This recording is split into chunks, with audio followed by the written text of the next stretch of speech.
Hi, this is Exploring with Em and Stu. And today we've come back to a beautiful Snowdonia where we're going to be taking a look at another one of the quarries here. And we're not far from Blaenau Ffestiniog. This particular one is Cwmorthin quarry, and it's got some really beautiful scenery, hasn't it? It has. As well as some interesting history to tell you about the old quarry. So let's go and take a look. Let's go. Slate making was the only industry North Wales really had. Beginning in the 18th century and reaching its peak in the late 19th century, it's sadly been in decline ever since. The slate creation began here 500 million years ago when all this area was underwater. Starting off as a fine clay sediment and under continued pressure and heat for those millions of years, eventually turned into slate. The slate in North Wales was one of the best quality in the world, which led to over 500 quarries opening all around this area, so no wonder we're surrounded by them. And the one we're here to see today is called Cwmorthin quarry, which began producing slate in 1810 and continued for nearly 200 years. Wow, so that was a nice little brief bit of history on how slate was formed and how the quarry came about. Yeah, because not everybody knows this area was underwater, and slate is basically a fossilised sediment of that, so there you go. But this quarry was actually quite small to start with, and of course when they then put the tramways in, which then led to the main railway lines, which then helped to distribute slate all over the world, it really kicked off in sort of 1860. We've actually been following that tramway as we've been talking to you all the way into the heart of the quarry. That's it. So I think what we should do is carry on with this tramway, and maybe Emra has a little bit of history as we're walking up. So here we are, still walking down that tramway that I was saying to you about. And these tramways were actually connected to the main railway via huge inclines that ran all the way behind me here. And these were rope-pulled gravity inclines. And this particular one down to the village was rather large, and you actually can still follow it if you know where to look. But we're going to carry on all the way up, again, probably up another incline, into where the main quarry buildings actually are.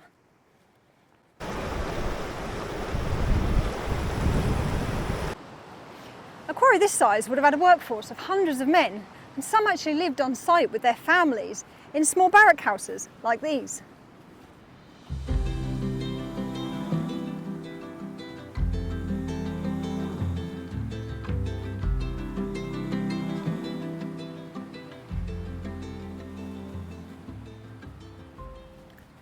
So the first 8 were actually built of stone in the 1860s, with the remaining ones built of slate here 10 years later. So the simple cottages had a kitchen, living room and bedrooms upstairs, and each of them had their own little garden. Here we are in the Quarrymen's homes, Yeah, houses, cottages, terraces, barracks. They're known by all different names, aren't they?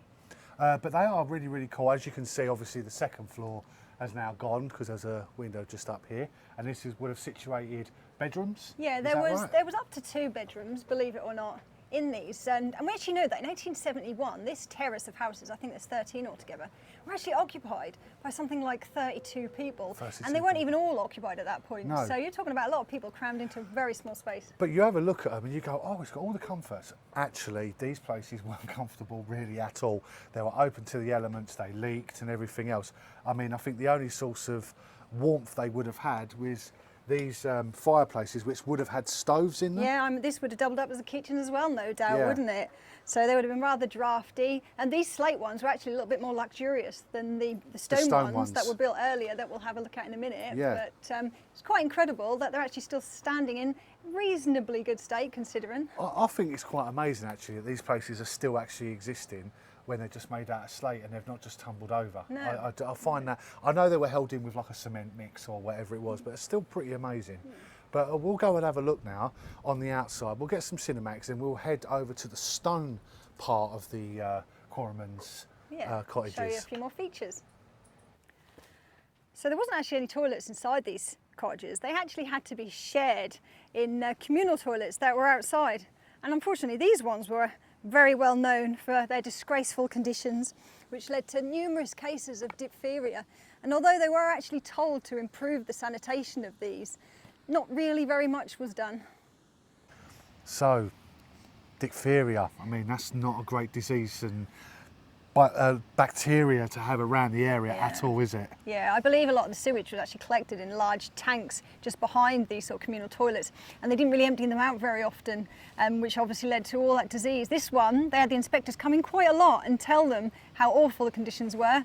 Of course, then people were off work if they were ill, but I think they might have connected the sewage system to the river, which then put it into the river, which, let's be honest, isn't much better. But I guess it helped these guys out a little bit. Little bit. Yeah, you can only imagine how awful, cramped, smelly this place would have been back then. Yeah, I mean, obviously, these places, I mean, they weren't in the best condition homes, they weren't conditioned. It's just because their families were so far away. I mean, as well, they used to come and visit. Some of them, yeah. I mean, some of these were actually lived in by the families. Some of them were just quarrymen that travelled afar during the week and lived in them as well. So they'd rather sleep in here, go a toilet in there, then travel home because it was so far. And then, I just can't think of it. It's just not very nice. You got to think that the road systems weren't very good around here back then. Not at all. But obviously, we've got a nice day today. That's it. Can you imagine in the middle of winter? I can imagine it, yeah. Cold bums. Anyway, we're going to show you the other part of these houses before we head to another building. So I'm going to throw it over to Emma and she can explain exactly what happened.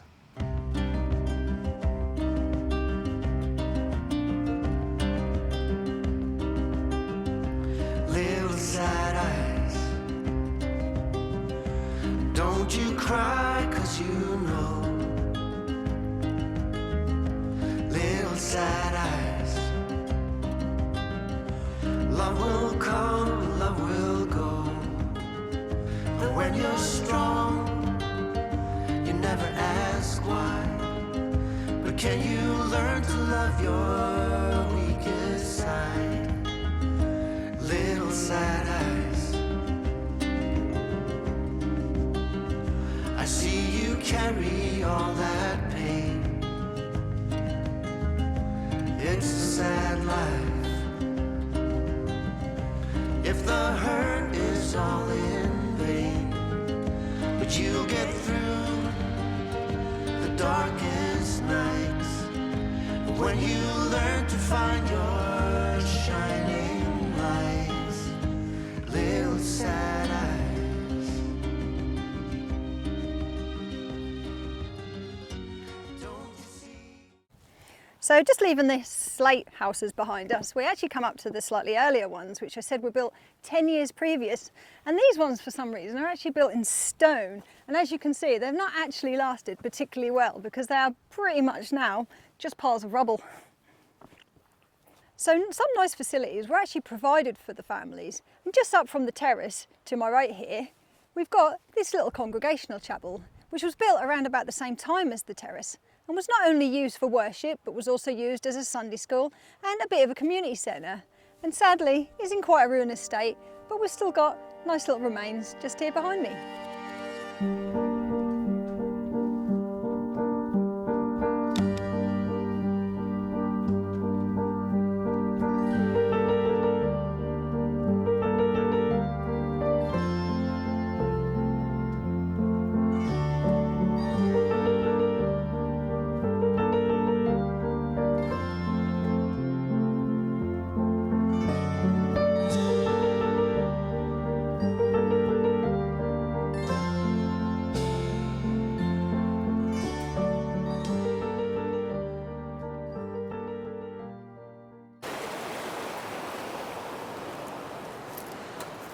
Now, as we approach the main workings of the quarry, you can see that we're surrounded by these huge piles of waste slate.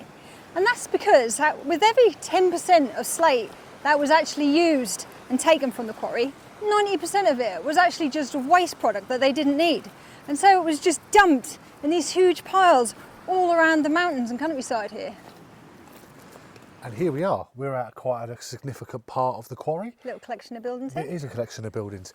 Now this, we believe, was a stables Yes. originally, and then it was turned into a compressor house. Is that right? It was, yeah, because of course in the early days these quarries were sort of mainly had horse-driven carts Yeah. and things, didn't they? And then when they obviously upgraded and that to sort of, you know, the actual railways and things like that. Yeah. And Well, not only that, obviously the equipment was powered by a compressor. compressor.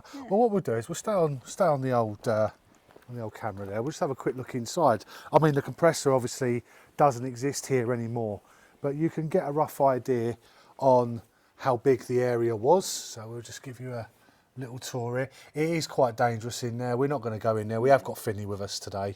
I believe this has been used as something else since then, probably for the sheep that live around here. I guess Probably. the farmers, again, they adapted a lot of the quarry buildings after the quarries closed down. But this had a 65 horsepower Blackstone compressor in it, oil engine, and it powered a lot of the machinery that they used down inside sort of the quarry mines, which we're going to show you in a little bit. while. But it's nice to sort of see that it's here and that we actually know what it is. Well, yeah, I mean, if you look over here, so this inherited the oil compressor, and over here inherited the horses, we believe. This is down as being a stable. Yes. Whether it was originally a stable or whether they just sort of used it as a stable afterwards, we don't really know. No, but I mean, it's big enough probably to house two horses. There's another room around the other side. There is there? Let's go and have a quick look, shall we? We'll just have a bit of a dart round here. Oh yeah, and we do see, coming round here now, we can see another entrance to this little build, which is interesting, with wire in it. I don't think they wrap the horses up with the wire. Is there anything to see? No, not really. Not even so much as a fireplace, so that clearly wasn't any sort of cottage or anything. But it is interesting because we are going to be now going round to where the manager's house was. That's it, yeah. Obviously there's been a refurbed house which is just round here. We can't show you in this because obviously it belongs to the landowner who probably refurbed it not so long ago, which is this house here. But carry on up this pathway through this beautiful little tree line, and up there is the manager's house. So we are going to be heading up there now, and we'll see what we can show you.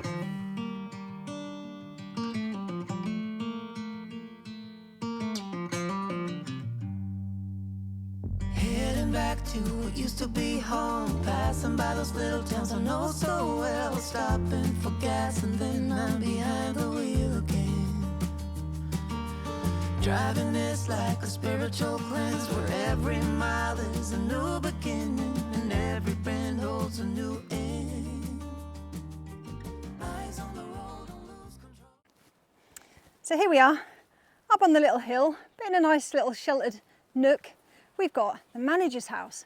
Now this was built in 1840, so one of the earliest houses up here. And as you can see, it was a much grander house than the poor little cottages that they had to live in down here, with several rooms. And this actually was quite a beautiful building once upon a time. Doesn't look like it now, but we'll take you for a little look indoors and we'll see if we can point out some features, because there's plenty to see inside. And here we are inside this manager's or agent's house. He was the guy basically who was in charge of running the quarry. Hence the reason he had quite a lovely house. And as you can see, I'm sort of stood on some rather nice flagstones. These ones must have been quite good quality because they're still relatively intact. And he also had quite a nice fireplace, look. And heath. This could have possibly even been a kitchen area, I'm not too sure. But it's nice to see the little remains of some of the metalwork there. And here we are inside what looks like it could have possibly been a living room. I mean, we're not really overly sure. We're not experts and I've not seen any plans of this place. But again, we've got another fireplace. And this is actually constructed of what looks like not only these sort of stone, but a little bit of slate sort of mixed in there. But it seems to be holding up pretty well considering it's been here about 180 years. So we're in the manager's house. Emma's just taken you a little bit of a look. All she could really point out was two fireplaces because and a nice floor. it's quite prominent really on what they were, but obviously we don't know what the rooms were. We are guessing the room that we're standing in with the nice flagship floors and all that lot, that this was probably the main entrance. I'm believing it is. I'm not overly sure about it, but these houses work very differently. But we are going to take you for a little look outside, and you're greeted with sort of the garden and the garden wall, and as you can see it stretches all the way along there, and this is where Emma came in from. She came from this part of the garden gate, I suppose you want to call it, which led up from this white cottage, which is just down below there. But as you can probably guess, there was probably some sort of way up here, because the way we came up here, Emma, it sort of didn't exist, did it? It was Well, sort of not now, stepping it doesn't. stones. Of course, they would have had quite a grand entrance, I should imagine, being the manager's house. Yeah. I mean, he even had these lovely trees put in. Now, there's almost no trees around this area. No. These were actually put here purposely to sort of shield his house a little bit from the elements. So, That's you know, it. lucky fella. Exactly. But when we walk over here, now obviously we are going to tell you this now, this is not a front door, this is a window. I think that is pretty obvious considering the step that you have to get into the room. But we are going to enter the room and we are met with a third fireplace. It Just almost here. looks like it could have been a grander fireplace. This looks like it's more of a living room area, Yeah. more of a the colder area, I think course. I'd like to put it. But where you can see, obviously where we are now, I'm more on the ground level. There's been a lot of muck and build up of slate dropping off and everything, so that's built the levels up. But you can see where there another level would have been. You can see where the floor would have started, which is along here, and then we're greeted with a bedroom fireplace. A lot of fireplaces in this place. Yeah, well, I know that the other manager's house in one of the nearby quarries, they said that they had up to 5 bedrooms. Now this actually looks like it could even be a little bit bigger than Bigger. that. So again, this could have had 4 or 5 bedrooms, several rooms on the bottom. Like we said, quite a grand affair for this manager agent of the Yeah. quarry. He built himself quite a lavish house. That's it. I mean, there's all these little coven areas. I mean, out here you can see just in here. It's not much to see, obviously, but it's like a little tunnel area. Really, it leads out. to I other- believe that the reason why this wasn't built right into the side of the actual mountain was more to do with sort of insulation. Of course, if his house backed straight onto that mountain, it would have been quite damp. Yes. So I think that almost acted as a bit of a sort of an air trap to keep his house a little bit more comfortable. I did just notice this. This actually looks like the original slate. That was, I don't know, covering something up. Is it another fireplace? I don't actually know maybe. what that is. But there is another one just here, leading onto the second floor. So We could possibly even be in. There could have been two rooms here originally. this could have been easily so 2 ruinous, rooms. you can't really tell, but No, still nice. but it is amazing. So we are going to now go on to our next bit. Now we've shown you around the house, given you a rough idea. We're going to have a quick look around. I believe there's an entrance to a mine here that Emma Yeah. just had a quick look at. There's supposed to be some adits behind this house Yeah. into the the depth of the mountain. So That's we want it. to try and see if we can find those if possibly and maybe show you. Okay, so we'll see you there in just a moment. So we've just come from the manager's house, and now we're at the mine. Obviously, don't think for 1 second we can get in these ones because we can't. And to be honest with you, we wouldn't. We've got a young lad with us, and we've got no equipment to even go in these places. But like I said, the manager's house had 2 adits straight into the mine behind him. This isn't the main entrances at all, but this is 1 or 2. This mountain was covered in them. But we want to have a little look down one of these ones. So we're having a quick look. This is the gate.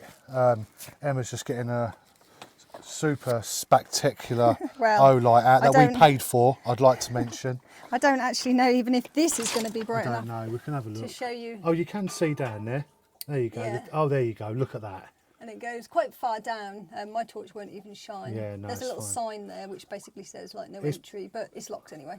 But there you go. That's quite cool, isn't it? That is pretty cool, Emma. See one of the entrances, but That's it. we're going to get to the main one hopefully next. Yeah, And show you again down that. I think we can see a little bit better down that one. that's it. So, well, we'll meet you there.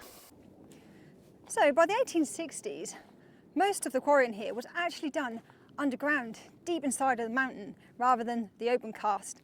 Probably because it was easier, faster, and likely cheaper than having to sort of remove half of the mountain first before they could actually get at this slate.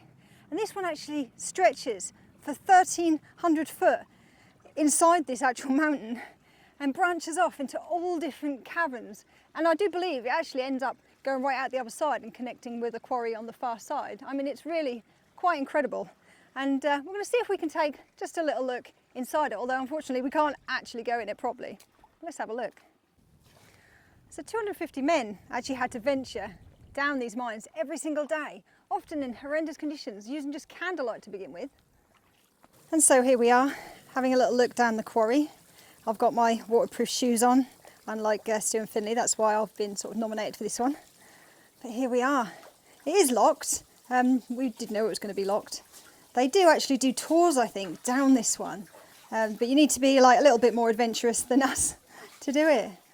But here we are, and wow, look, it goes for many, many miles down there and opens up to massive caverns. I mean, my torch can barely even show you down the end.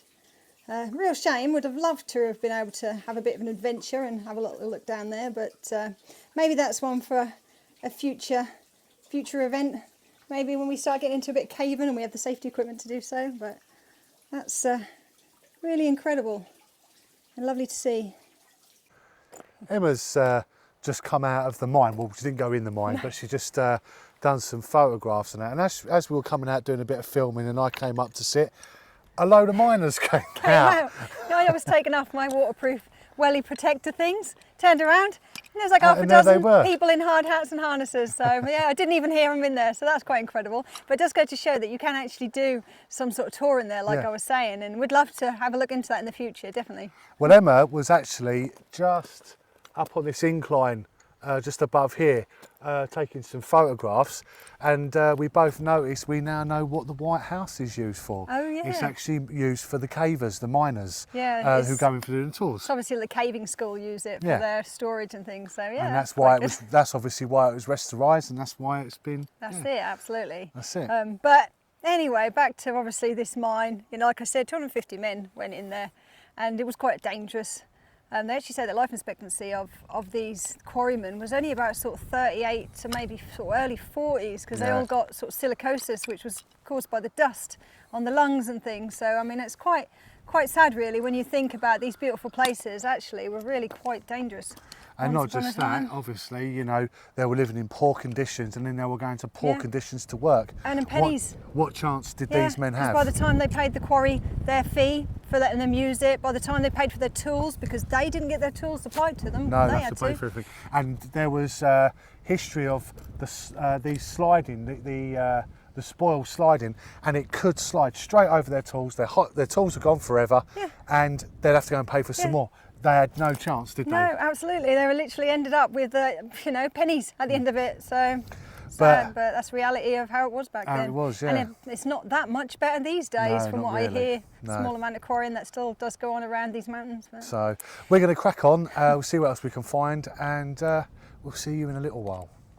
So once those chunks of slate was removed from the quarry mine here, it had to be sawn, split, and finally planed.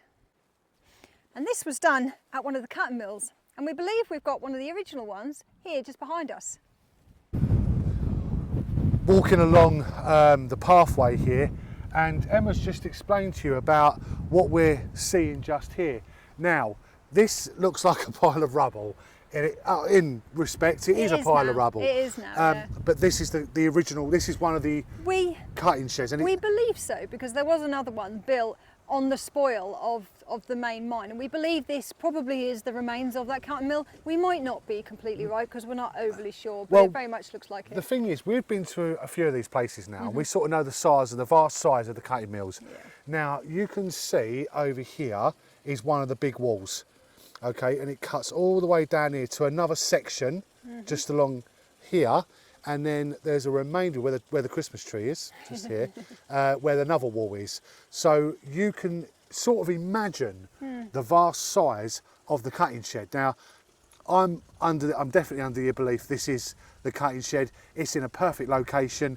You literally bring the slate out of the mine where we were, just over here where Emma went into the mine where the mine gate was, and then it comes out here to the tramway. You can see the tramway coming through here, and I think it's a prime location. Perfect. Yeah, I think very likely is, but we might be wrong, and if you know, then let us know. But we know there was definitely a mill just down near where the car park was. So. And we're going to be heading to that now, because we are getting kind of hungry. Yeah, we've been here a while now. Yeah, we've been here all day actually, right, just looking around. Brilliant. Anyway, let's get down there and take you for a look. So as the quarry expanded, more or larger mills had to be added, and on our way back we'll show you to the site of another one.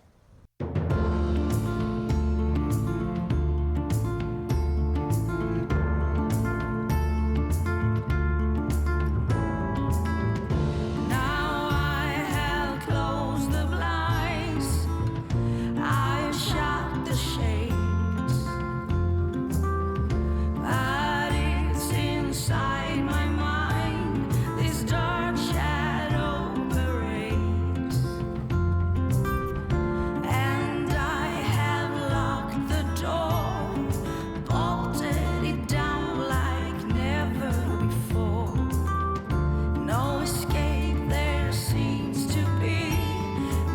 is what it's like for me. It's the sound of distant thunder on the plains, way under lightning crashes. It's the sound of howling wind and driving rain, and heavens on fire with flashes of you. Just come through the secret garden. Obviously this was made as a feature, this area. At one point you can sort of see how it's all been tidied up, and then you unfortunately get the campers up here that make a bit of a mess, and they have really made a mess of this.